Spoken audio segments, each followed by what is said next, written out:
5분으로 듣는 박하늘의 경제토픽 2024년 2월 13일 677번째입니다.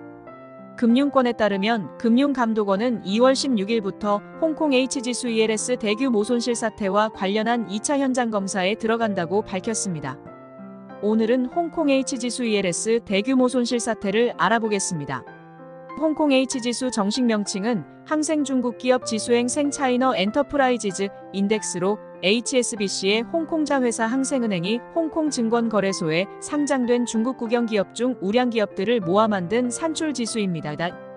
이 지수는 특성상 두 가지 영향을 많이 받는데, 하나는 홍콩의 영향을 많이 받는다는 것이고 다른 하나는 중국 경제 상황에 영향을 많이 받는다는 것입니다.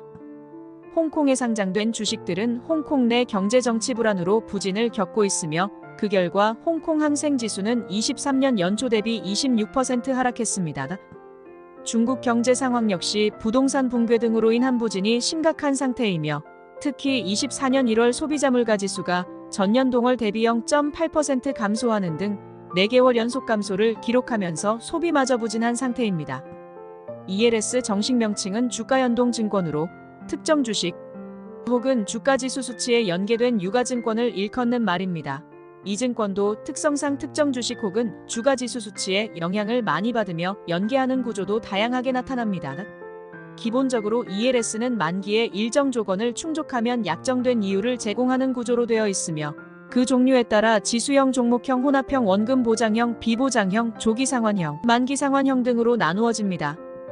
ELS는 기본적으로 낙인이라는 조건이 따라가며 낙인 구간에 진입할 경우 조기상환 미충족 등에 따른 이자 지급 등이 안 되는 경우도 있지만 낙인과는 별도로 만기상환 조건을 만족하면 약정된 이율을 지급하는 경우가 대부분입니다.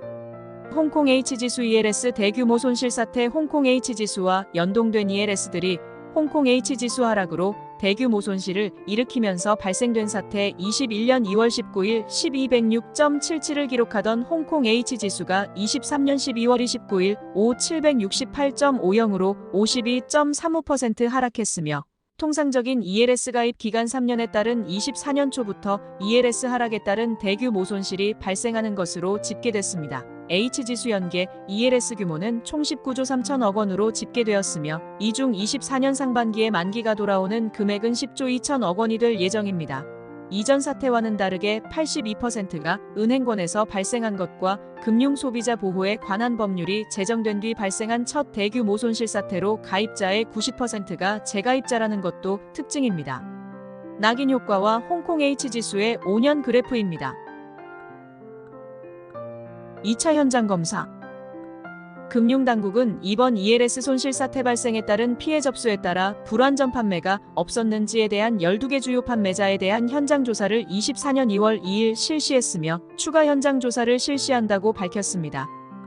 불완전 판매란 금융상품 판매 시 판매사가 지켜야 할 의무를 지키지 않았을 경우를 지칭합니다. 이복현 금융감독원장은 과거 파생결합증권사모펀드 사태처럼 상품 자체가 사기인 경우는 아니라며 자기 책임 원칙하에 투자한 것과 그 과정에서 금융회사의 의무 위반은 각각 의쟁점으로 따로 봐야 한다고 언급했습니다. 1. 보상 자체는 생각보다 시간이 많이 걸릴 것.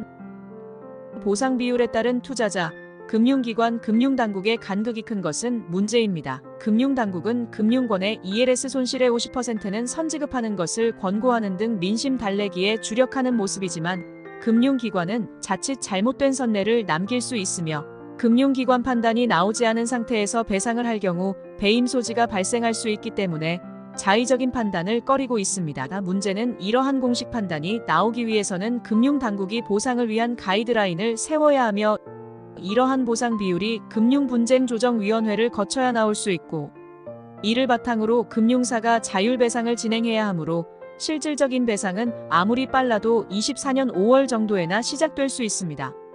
2. 지난번 같은 대규모 보상은 절대 발생하지 않을 것.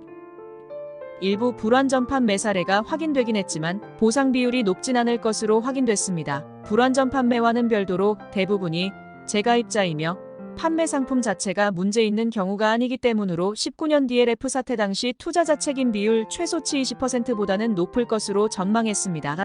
다만 일부 확인된 불완전 판매자의 경우 금소법에 따라 소비자가 계약 체결일로부터 5년 이내 혹은 위법 사실을 알게 된 날로부터 1년 이내에 금융상품 계약을 해지할 수 있으므로 이에 따른 변수가 존재합니다. 오늘은 홍콩 HG수 ELS 대규모 손실 사태와 관련된 사항들을 살펴보았습니다. 개똥밭에 굴러도 이승이 낫다. 한국 속담. 지수 살펴보겠습니다.